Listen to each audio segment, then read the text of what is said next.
الحمد للہ رب العالمین، الصلاۃ والسلام علی رسول اللہ صلی اللہ علیہ وسلم۔ رب اشرح لی صدری ویسر لی امری واحلل عقدۃ من لسانی یفقہوا قولی۔ سبحانک لا علم لنا الا ما علمتنا انک انت العلیم الحکیم۔ رب زدنا علما۔ ان الخیر الحدیث کتاب اللہ وخیر الہدی ہدی محمد صلی اللہ علیہ وسلم۔ آج جو ہم پڑھیں گے وہ ایسا ٹاپک ہے کہ اصل ٹاپک ہی وہ ہے قرآن کا۔ پورے قرآن کا مطالعہ کر لو، جو حاصل ہے قرآن کا وہ توحید ہے، یا وہ ٹاپک ہے جو آج ہم پڑھیں گے، اور وہ ہے دنیا کی زندگی اور آخرت کی زندگی۔ دین میں ہمارے اس کی کیا اہمیت ہے دونوں کی، اور اس کو کس طریقے سے ہمارا دین لے کے چلتا ہے کہ دنیا کی زندگی کیا ہے اور آخرت کیا ہے۔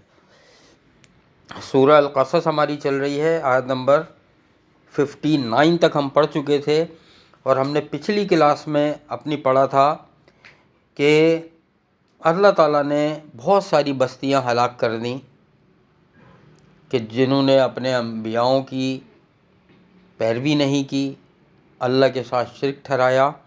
لیکن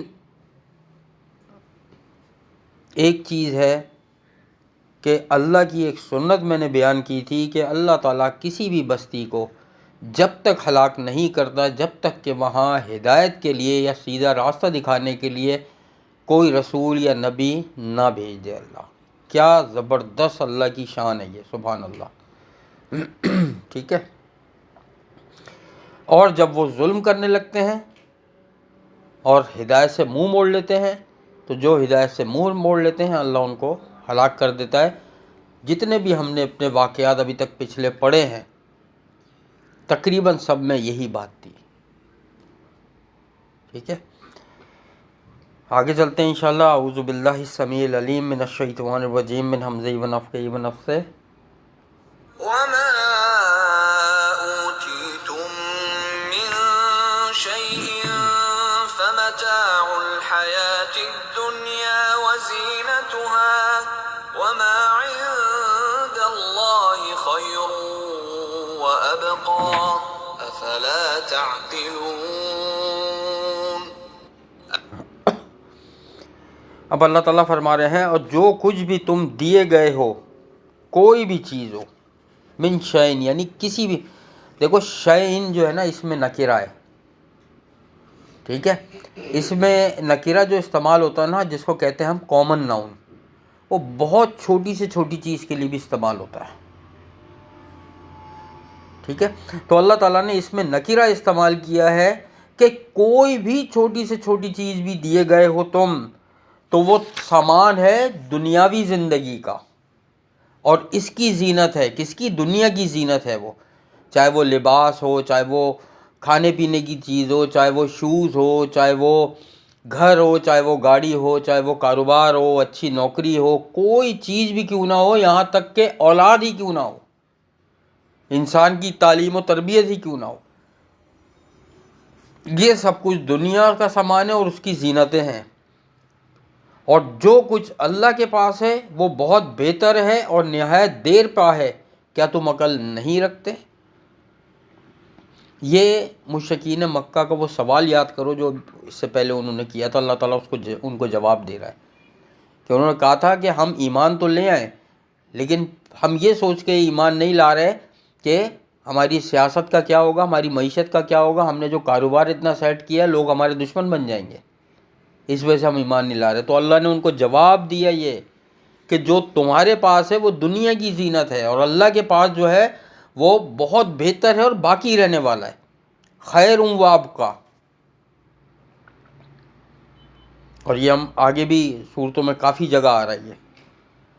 نبی صلی اللہ علیہ وسلم نے، صحیح مسلم کی حدیث ہے، میرا خیال ہے حضرت ابو ہریرہ رضی اللہ تعالیٰ عنہ سے یہ روایت ہے کہ نبی صلی اللہ علیہ وسلم فرمایا، دنیا کی مثال آخرت کے مقابلے میں ایسی ہے کہ ایک سمندر ہے، اس میں کوئی اپنی انگلی ڈالے پانی میں سمندر کے اور واپس نکالے، تو جو پانی انگلی میں لگا رہ کر آ گیا وہ دنیا ہے، اور جو بچ گیا وہ آخرت ہے۔ اب سوچو. اور اب جو پانی انگلی میں لگا رہ گیا وہ بھی سب پہ ڈیوائیڈ ہو گیا، پھر پوری دنیا میں ڈیوائیڈ ہو گیا، اور اس کے خاطر ایک دوسرے سے لڑ رہے ہیں، اس کے خاطر اللہ کے احکاموں کو چھوڑ رہے ہیں، جو اللہ تعالیٰ نے اپنی حدود نافذ کی ہیں ان کو کراس کر رہے ہیں. سوچنا چاہیے. نبی صلی اللہ علیہ وسلم نے فرمایا کہ ایسا وقت آئے گا کہ لوگوں کا دین جو ہوگا وہ صرف یعنی کہ مال کمانا، مقصد ہی زندگی کا مال کمانا ہوگا. پھر وہ یہ نہیں دیکھیں گے یہ حرام ہے یا حلال ہے، صرف فکر یہ ہوگی مال کمایا جائے بس. حضرت ابن عمر رضی اللہ تعالیٰ عنہ میرا خیال ہے، وہ جب تک کسی کو کاروبار نہیں کرنے دیتے تھے جب وہ خلیفہ تھے، جب تک کہ وہ کتاب البیوع نہیں پڑھ لیتا، یعنی کہ بیوع تجارت کے احکامات نہیں پڑھ لیتا نبی صلی اللہ علیہ وسلم کی سنتوں کے، جب تک وہ تجارت نہیں کرنے دیتے تھے کہ اس نے جب تک سارے احکامات واضح طور پہ سمجھ نہ لیے ہوں. آج جس کو دیکھو اور مارکیٹوں میں حال دیکھو، نہ ان کو پتہ ہے. کتنی ایسی، جب ہم نے وہ کتاب پڑھی تھی یاد ہے، یہ جو عمدۃ الاحکام، اس میں آیا تھا کتاب البیوع میں، کتنی ساری احادیث ایسی تھی کہ کچے پھل توڑنے کے لیے منع کیا گیا ہے. یہ گاؤں سے کچے پھل توڑتے ہیں سارے.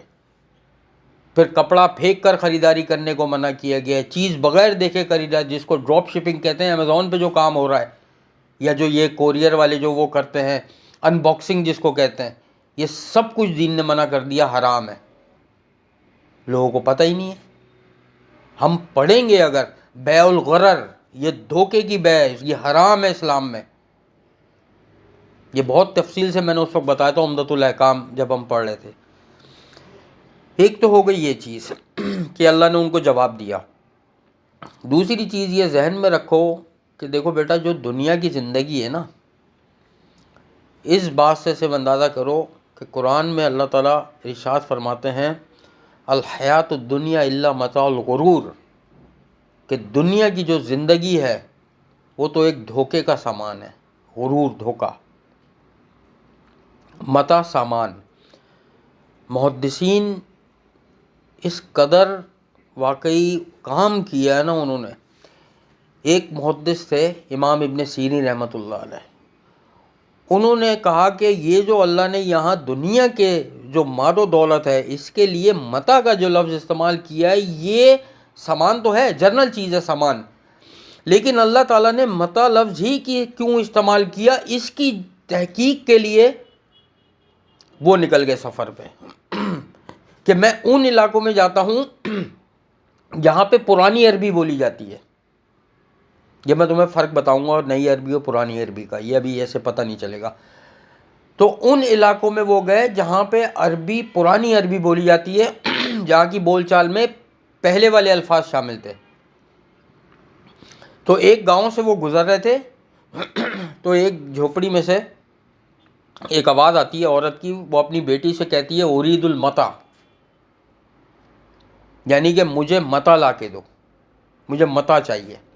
اب یہ رک گئے، ان کو وہ ورڈ مل گیا کہ یار قرآن میں اللہ نے دنیا کو اس سامان سے مثال دی ہے. اب وہ یہ سوچ کے رک گئے کہ میں دیکھتا ہوں یہ کون سا سامان اپنی ماں کو دیتی ہے، تاکہ پتہ لگ جائے اللہ تعالیٰ نے یہ متاع کیوں استعمال کیا ہے دنیا کے سامان کے لیے، دنیا کی زینت کے لیے متاع کا لفظ. تو اس نے جو اپنی ماں کو چیز لا کے دی، وہ کپڑا لا کے دیا جو عورتیں مخصوص ایام میں استعمال کرتی ہیں اور پھر پھینک دیتی ہیں. یہ دنیاوی زندگی ہے کہ وہ کس کام کا ہوتا ہے پھر وہ گندا اور غلیظ ہونے کے بعد. جیسے بچوں کا پیمپر، کہ بچے پیمپر میں پوٹی کر لیتے ہیں، اس کے بعد وہ پوٹی سے بھرا پیمپر، یہ بتاؤ کس کام کا ہے؟ وہ ہے متاع. وہ دنیا کے کسی انسان کے کسی کام کا ہی نہیں ہے، یہاں تک کہ جانوروں کے کام کا بھی نہیں ہے. اور اس متاع کے پیچھے، اس دنیا کے پیچھے ہم کس طریقے سے لڑ رہے ہوتے ہیں. اور آخرت میں جو ملنے والی چیزیں، سورہ سجدہ میں اللہ تعالیٰ فرماتے ہیں کہ مومنوں کو یا لوگوں کو یہ پتہ ہی نہیں ہے کہ ہم نے ان کی آنکھوں کی ٹھنڈک کے لیے کیا چیز چھپا کے رکھی ہے، کسی کو بھی نہیں پتا. اللہ تعالیٰ فرماتے ہیں اس کا خیال جنت میں جو کچھ ہے کسی دل پر آج تک نہیں گزرا. اللہ تعالیٰ نے دل چیک کیے میں نا، بنانا تو دور کی چیز ہے، دنیا میں ویسی چیز اللہ تعالیٰ نے یہ بتا دیا کسی دل میں وہ خیال بھی آج تک نہیں گزرا جو جنت میں سامان موجود ہے، اور وہ ہمیشہ ہے، ابقا، وہ باقی رہنے والا ہے، اور یہ دنیا فانی ہے، اللہ باقی من کل فانی، کہ صرف باقی رہنے والی ذات اللہ کی ہے۔ تو یہ مشرکین مکہ کو اللہ تعالیٰ نے بہترین جواب دیا۔ اب آگے آؤ دوسری طرف، ابھی یہ کنٹینیو چل رہا ہے سلسلہ۔ أفمن وعدناه وعدا حسنا فهو لاقيه كمن متعناه متاع الحياة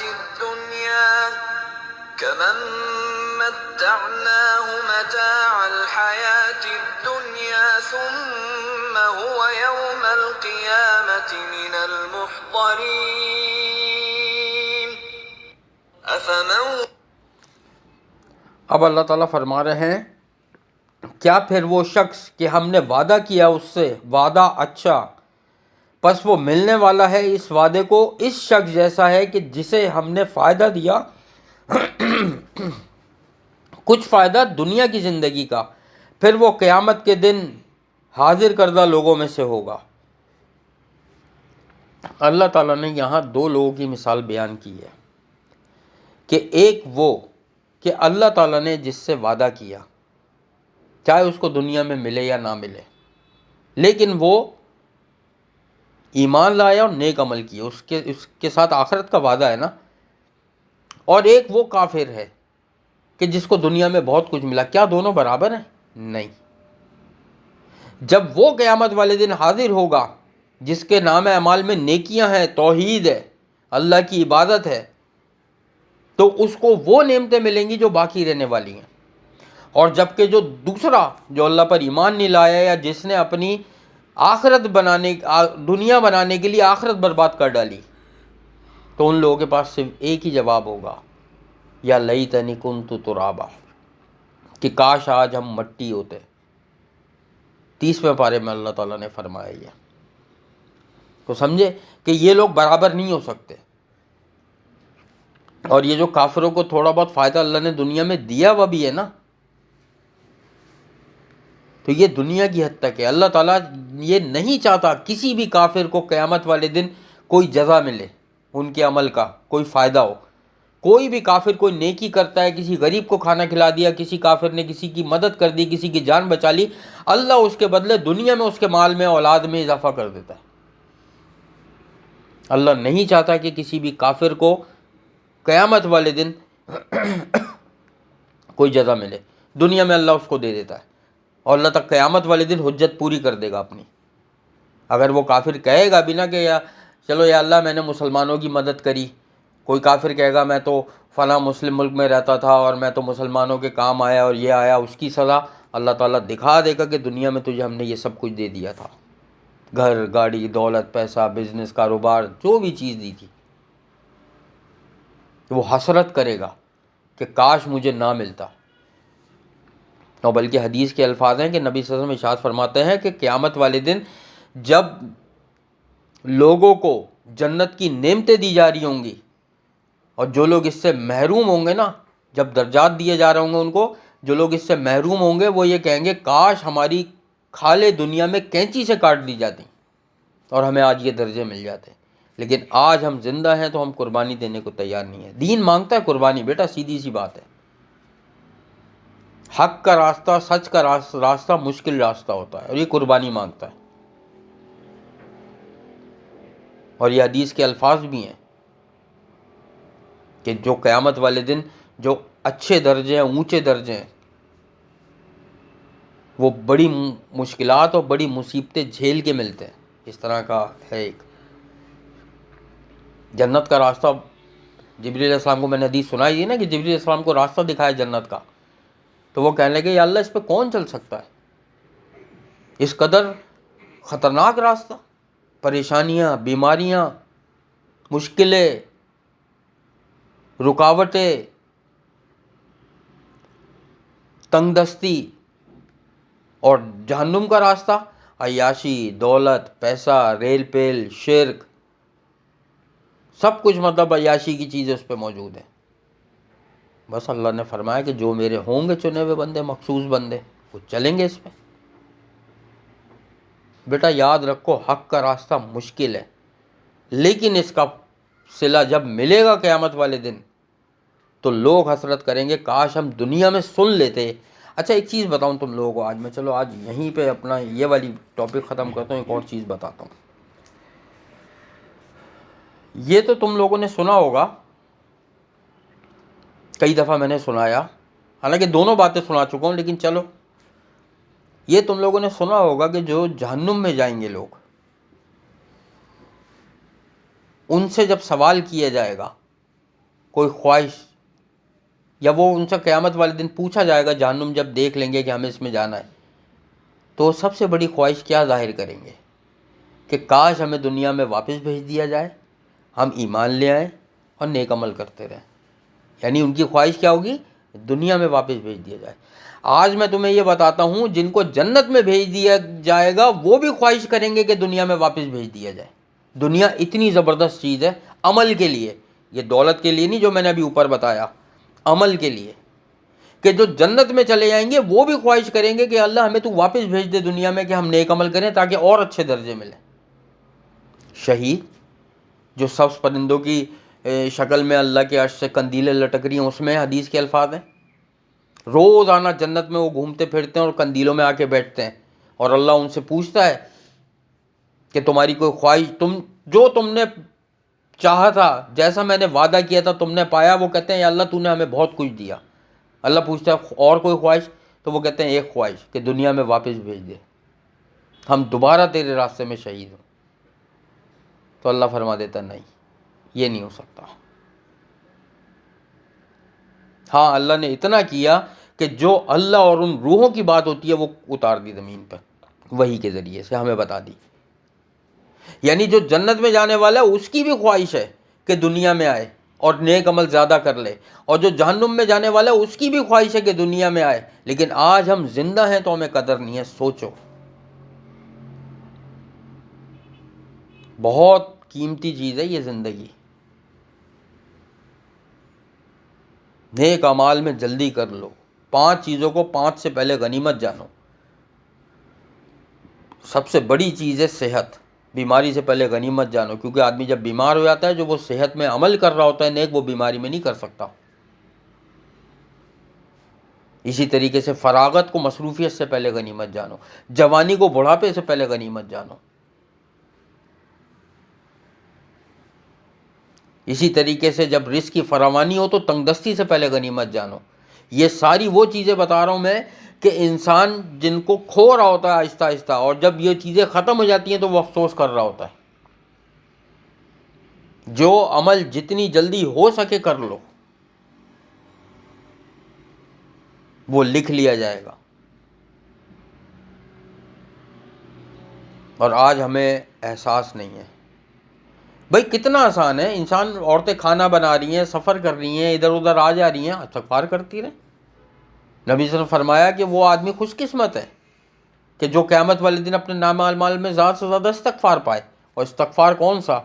جو مستند ہے، جو نبی صلی اللہ علیہ وسلم کیا کرتے تھے. استغفر اللہ الذی لا الہ الا هو الحی القیوم واتوب الیہ. یہ صحیح سند سے استغفار ثابت ہے. یہ استغفار پڑھنا چاہیے. 100 بار دن میں نبی صلی اللہ علیہ وسلم کیا کرتے تھے. پھر سبحان اللہ و بحمدہ، سبحان اللہ العظیم، سبحان اللہ والحمد للہ، لا الہ الا اللہ واللہ اکبر، لا حول ولا قوت الا باللہ. یہ عرش سے اترے ہوئے کلمے ہیں. یہ چلتے پھرتے آدمی کرتا رہے، نماز اور اس کی پابندی کرتا رہے قرآن کی. اتنا آسان دین ہے، کیا مشکل ہے؟ کسی مسلمان سے مل لیے، سلام کر لیا، مسکرا کے مل لیے، صدقہ ہے. یہ وہ نیکیاں ہیں کہ جو آدمی سوچے گا قیامت والے دن کہ یا اللہ دنیا میں واپس بھیج دے اور ہم جا کے نیکیاں کریں، اور اللہ تعالیٰ جنت والوں کو بھی منع کر دے گا، جہنمیوں کو بھی منع کر دے گا. اب دنیا میں نہیں جا سکتے، یہ اللہ کا قانون نہیں ہے. جو کر کے آ گئے بس وہ آ گئے، اسٹیمپ لگ گئی، نو ریٹرن، اب واپس نہیں جا سکتے. جب پل صراط پہ سے لوگ گزریں گے تو جن کے پاس روشنی ہوگی، جو اندھیرے کی وجہ سے کٹ کر کر گر رہے ہوں گے جہنم میں، وہ ان سے پوچھیں گے کہ روشنی ہمیں بھی دے دو تھوڑی. وہ یہ کہیں گے جن کے پاس روشنی ہوگی کہ بھائی جہاں سے ہم لے کر آئے وہیں سے لے کر آؤ جا کے. وہ پوچھیں گے کہاں سے لائے ہو؟ وہ کہیں گے دنیا سے، ہم نے وہاں عمل کیے تھے، اللہ تعالیٰ نے ہمیں یہاں پہ روشنی دی.